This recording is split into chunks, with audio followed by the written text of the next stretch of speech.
Hello नमस्कार मंडळी, शुभ सकाळ. कसे आहात? मजेत ना? मी पण मस्त आहे. तुमच्यासाठी घेऊन आली आहे लक्ष्मीच्या पावलांनी ह्या मालिकेचा 11 एप्रिलच्या एपिसोडचा रिव्ह्यू. ह्या मालिकेत सध्या सोहमच्या लग्नाची गडबड चालू आहे. इकडे आपल्याला लव्ह ट्रायंगल बघायला मिळतोय बरं का. अनामिकाला सोहम आवडतो, सोहमच्या मनात कुठेतरी काजल आहे आणि काजलच्या मनात कुठेतरी सोहम आहे, ज्याची जाणीव तिला अजून झालेली नाहीये, पण तिला त्रास मात्र होतोय. आता त्यांच्याकडे आज आहे मेहंदीचा सोहळा आणि आता कला बसलेली असते मेहंदी काढून घेण्यासाठी आणि ती काजलला सांगते की गुंड्या, अरे तू पण काढून घे ना एखादं हातावर छानसं फुल. बघ सोहम पण बसलाय मेहंदी काढण्यासाठी. तेव्हा काजलचा काही मूड नसतो मेहंदी काढण्याचा. ती मनातल्या मनात बिचारी खूप दुःखी आहे आणि इकडे ती समोर पाहत असते की सोहम अनामिकाला ज्यूस पाजतोय. तेव्हा तर मग तिला अजून जास्त वाईट वाटणार आणि आता तिच्या हातातून ज्यूसचा ग्लास खाली पडतो आणि सगळे मग तिला विचारण्यासाठी उभे राहतात. अद्वैत पण विचारतो की तुला लागलं नाही ना? त्यावेळेला मिसेस खरे तिथून उठतात आणि मग म्हणतात मी बघते तिच्याकडे, हां तुम्ही बसा बसा सगळ्यांनी. तर मिसेस खरे काजलला विचारतात तुला बरं वाटत नाही आहे का? आपण जरा बाजूला जाऊया का? तेव्हा ती म्हणते नाही मी ठीक आहे. बिचारी रडत असते पण तरी ती म्हणते मी ठीक आहे. आता त्यावेळेला राहुल तिकडे येतो. त्याच्या हातात 2 फाईल्स असतात आणि त्या एका फाईलमध्ये त्याने डिवोर्सचे पेपर लपवून ठेवलेले आहेत. आता तो तिकडे येतो त्यावेळेला रोहिणी आणि नैना जाम खुश होतात. त्यांना असं वाटतं आता आपलं काम होणार आहे. राहुल त्या फाईल्स घेऊन अद्वैतकडे जातो. अद्वैत विचारतो काय रे?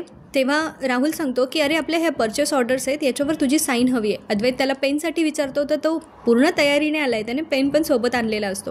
अद्वैत आता आहे ना त्याचं लक्ष इकडे तिकडे असतं आणि तिकडे बघता बघताच तो पेपर्सवर सह्या करत असतो आणि नेमका जेव्हा डिवोर्स पेपरचं पान समोर येतं त्याच वेळेला आबा एक विषय काढतात की सगळ्या महिलांचे हात जे आहेत ते मेहंदीने किती सुंदर दिसत आहेत ना. कलाची पण तेवढ्यात मेहंदी काढून होते. ती मेहंदीकडे बघत असते तेव्हा आबा म्हणतात अगं वय कला, तुझी बी मेहंदी छान आहे आणि मस्त रंगणार आहे बघ. तेव्हा कला लाजते आणि म्हणते अहो आबा तसं काही नाही आजोबा. तेव्हा ते म्हणतात तसं कसं नाही, तसंच आहे आणि तसंच पाहिजे, तेच चांगलं आहे.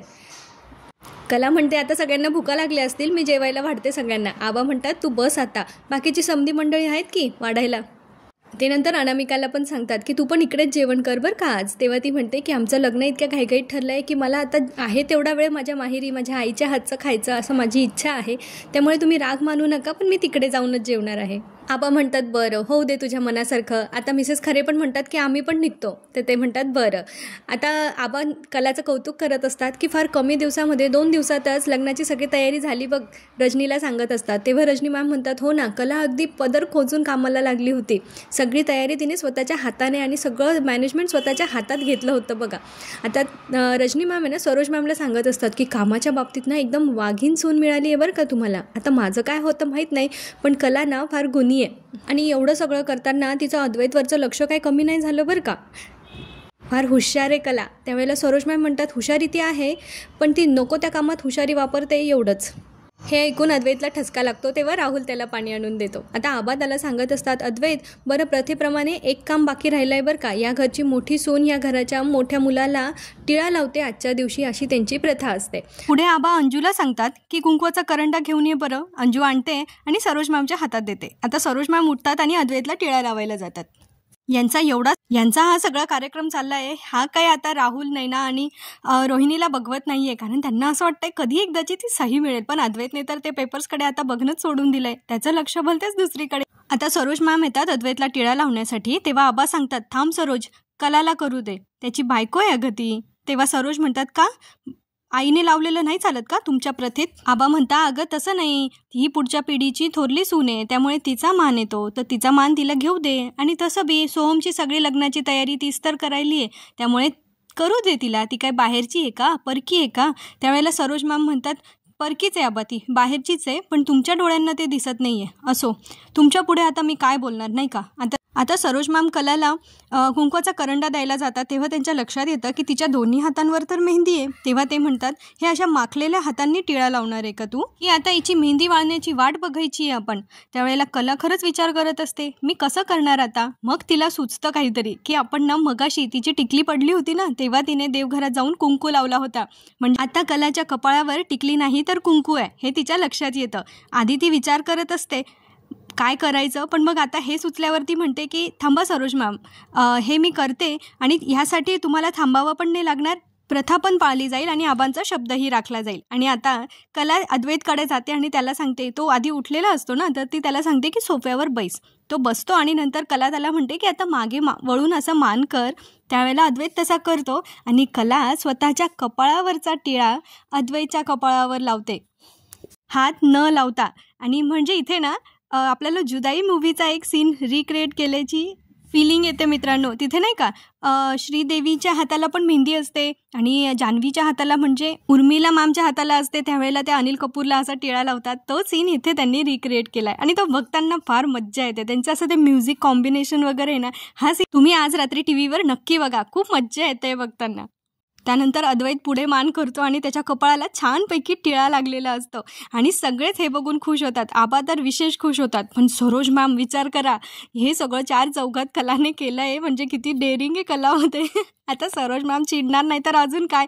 आता त्या इकडे येतात आणि इथे ना खरं तर त्या हेकेखोरपणा करताय बरं का. ते दोघं नवरा बायकोंना त्यांचं सॉर्ट आऊट करू द्या. यांना काय फार त्यांच्या मुलाचं हे चाललं आहे. म्हणजे अगदी कलाचा द्वेष करत असल्यासारखं त्या वागतात. आणि त्या आता इकडे येतात. त्यांचा रुबाब आणि तो एकदम असा डोळ्यात आग दिसते त्यांच्या. आणि त्या आता अद्वैतला असं पकडून बाजूला नेतात आणि त्याला म्हणतात, एक दिवस ही मुलगी तुझ्या डोक्यावर बसणार आहे. ती हे सगळं करत असताना तू तिला का नाही अडवलं, म्हणून ते आता अद्वैतवर चिडत असतात. आता आबांना वाटतं या 4 चौघात सरोज नक्की कलाचा पण अपमान करणार. म्हणून आता आबा काय करतात, कलाला आधीच सांगतात की कला इकडे ये बरं, मला तुझ्याकडे काम आहे, असं म्हणून तिला बाजूला घेऊन जातात. तेव्हा कला विचारते आबांना की काय झालं आबा, तुमचं काय काम होतं का माझ्याकडे. आबा म्हणतात, अगं नाही, मी मुद्दाम तुला बाजूला घेऊन आलो. ती सरोज किती चिडली आहे बघितलं नाहीस का. जाऊ दे तिला तिकडे. असा जर सासरा घरामध्ये असेल तर त्या घरात सासू सुनेचं भांडण कसं होणार बरं.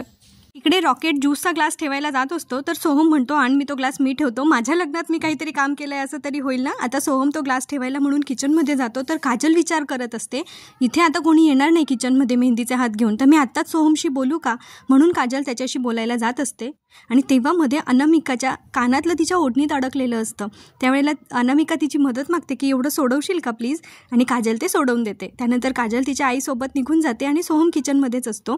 आणि इकडे मिसेस खरे पण काजलला सांगतात की अनामिका पण श्रीमंत आहे, हे लोक पण श्रीमंत आहे, त्यांची बरोबरी आपण नाही करू शकत, त्यामुळे तू अनामिका आणि सोहम दोघांपासून पण लांब राहा. हां चल आता आपण घरी निघूया. मिसेस खरे आता तिला घरी घेऊन जातात. दुसरीकडे कला विचार करत असते की सोहम किचनमध्ये आता एकटाच आहे, तर मी याच्याशी बोलू का, की हा असा उदास का, याच्या मनात नेमकं काय चाललंय.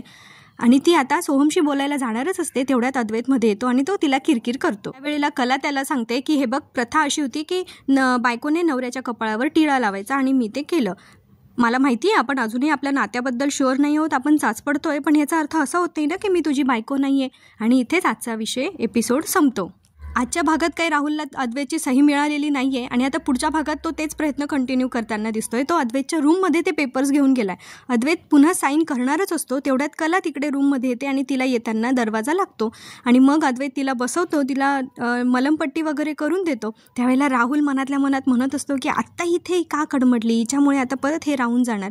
आता अद्वैत कलाची इथे काळजी घेताना आपल्याला दिसणार आहे पुढच्या एपिसोडमध्ये आणि पुन्हा ते सहीचं प्रकरण राहून जाणार आहे बहुतेक. पण फक्त कागदावर सह्या करून डिवोर्स होतात का, पुढे तर काहीतरी प्रोसिजर असेल ना, मलाही नाही माहिती. पण मग हे असं का दाखवलं आहे काय माहिती, काय लॉजिकल नाही वाटत आहे. बघूयात पुढे अजून काय काय होतं आहे. तर आता अद्वैत इथे कलाला मलमपट्टी वगैरे करून देतो. तिला जरा दुखत असतं म्हणून तो तिची काळजी घेतो आणि ऑफकोर्स रागवला तर असणारच आहे अद्वैत तिच्यावर की बघून चालता येत नाही, कामं नीट करता येत नाही वगैरे वगैरे वगैरे.